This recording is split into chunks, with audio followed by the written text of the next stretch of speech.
بسم اللہ الرحمن الرحیم۔ ناظرین محترم، پچھلے پروگرام میں ہم بات کر رہے تھے کہ انسان سوچتا ہے، ہر انسان سوچتا ہے، خاص طور پر جو باشعور لوگ ہوتے ہیں وہ بہت سوچتے ہیں،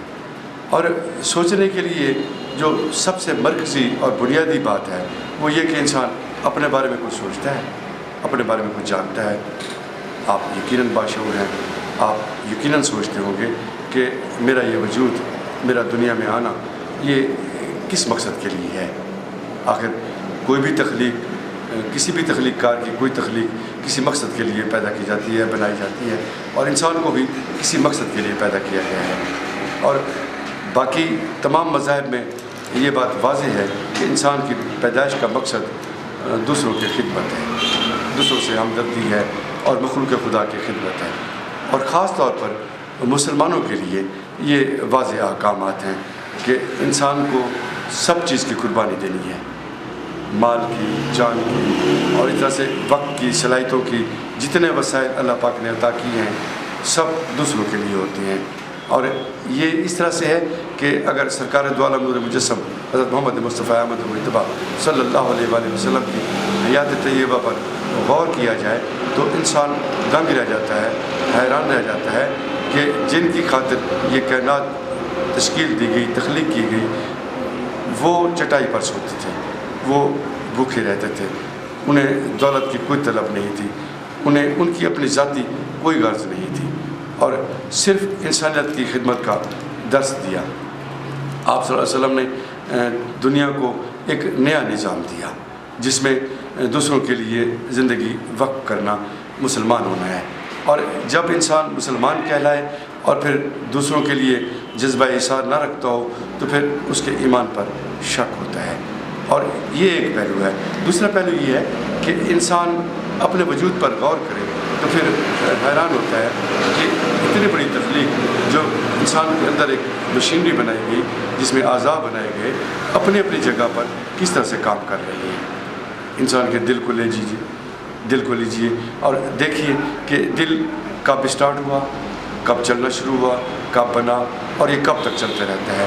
اور ماں کے پیٹ میں جو تخلیق کی گئی، یہ خالق کائنات کی قدرت کا کتنا بڑا ثبوت ہے جو ہم سب ہیں۔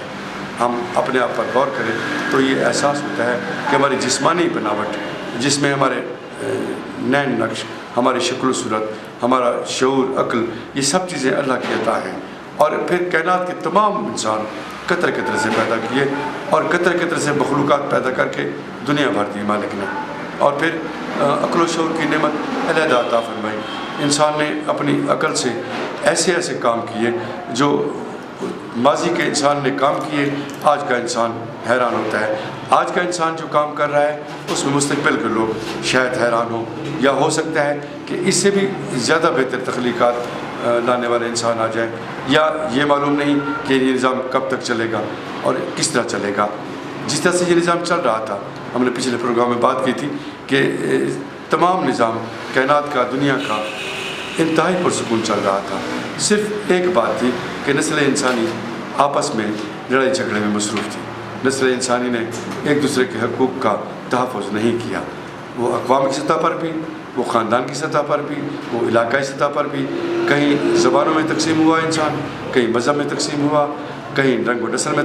تقسیم ہوا۔ اس طرح سے تقسیم در تقسیم ہوتی گئی، اور انسان کا جو بنیادی مقصد تھا وہ تھا کہ مخلوق خدا کی خدمت کیجیے اور اس کے نظام کائنات کو چلانے میں کوئی گڑبڑ نہ ہو۔ جب انسان کوئی کسی جگہ پہ کوئی خلل ڈالتا ہے، کسی کو پریشان کرتا ہے، تو اس کے لیے خالق کائنات نے سخت احکامات دیے، جیسا کہ مال کو تحفظ دیا، چوری کرنے والے کے ہاتھ کاٹ دیے جائیں، کسی ایذا سے کھیلنے والے کو سنگسار کیا جائے، کسی کی جان لینے والے کی جان لے لی جائے۔ اور یہ ایسے جرائم ہیں جو انسانی معاشرے کو بدامنی کا سبب بنتے ہیں، اور اس طرح سے ان احکامات کو نظر انداز کر کے انسانی معاشرہ جنگ و جدل میں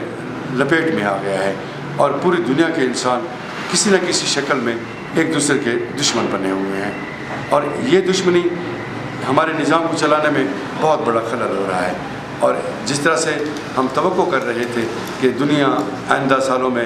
آئندہ صدیوں میں ترقی کرے گی، انسان کہاں سے کہاں پہنچے گا۔ اب حیرانی ہوتی ہے کہ انسان ایک معمولی سے وائرس کو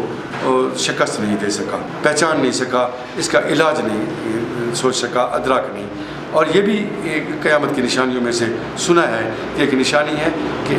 ایسی وبائیں پھیلائی جائے گی جس کی انسان کو علاج کا ادراک نہیں ہوگا، علاج کی سوچ نہیں دی جائے گی، علاج کا علم نہیں ہوگا۔ اور پھر جب انسان دیکھتا ہے کہ فضا آلودہ ہو گئی، اب ماہرین کہتے ہیں، سائنسدان کہتے ہیں کہ فضا آلودہ ہو چکی ہے، ماسک پہنے جائیں اور اپنے نظام کو بہتر کرنے کے لیے یہ فیکٹریاں، یہ گاڑیاں، یہ دھواں دینے والی ساری چیزیں بند کی جائیں، اور انہی سے نظام زندگی زیادہ خوبصورت بنتا جا رہا تھا۔ اور اگر دیکھا جائے تو خالق کائنات نے یہ جو تبدیلیاں کی ہیں یہ ہمارے لیے مسائل پیدا ہو رہے ہیں، ہمارے لیے زندگی مشکل ہوتی جا رہی ہے۔ اس سے پہلے تو انسان کے لیے اتنی مشکلات نہیں تھی، اب یہ کیوں ہوا؟ یہ سوچنے والی بات ہے کہ کہیں ہم میں سے کچھ ایسا تو نہیں ہوا کہ ہم نے اس کو نظر انداز کیا، اس کی تخلیق کا جو مقصد تھا وہ پورا نہیں کیا۔ اگر دنیا بھر کے انسان اس بات پر غور کرے تو ممکن ہے، ہو سکتا ہے کہ خالق کائنات پھر سے ہمیں مہلت دے، ہمیں معافی دے، اور پھر یہ کرونا جیسی وبا سے نجات دے۔ ابھی تو کرونا ہے، ہو سکتا ہے کہ اس کے بعد خالق کائنات کی طرف سے کون سی اور مصیبت آنے والی ہے، کون سا امتحان آنے والا ہے۔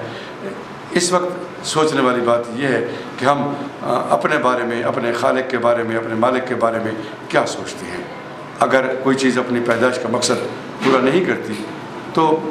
سوچئے کہ اس چیز کو ہم گھر میں سنبھال کے رکھتے ہیں، یا کوئی ہمارا مہمان یا کوئی ہمارا عزیز ہمارے گھر میں آئے اور ہمارے اصولوں کی خلاف ورزی کرے تو ہم اس کو کتنی دیر تک اپنے گھر میں برداشت کرتے ہیں۔ اور ہم جس کی دنیا میں رہتے ہیں ہم اس کے احکامات کو تسلیم نہیں کرتے، اس کی ذات کو تسلیم نہیں کرتے،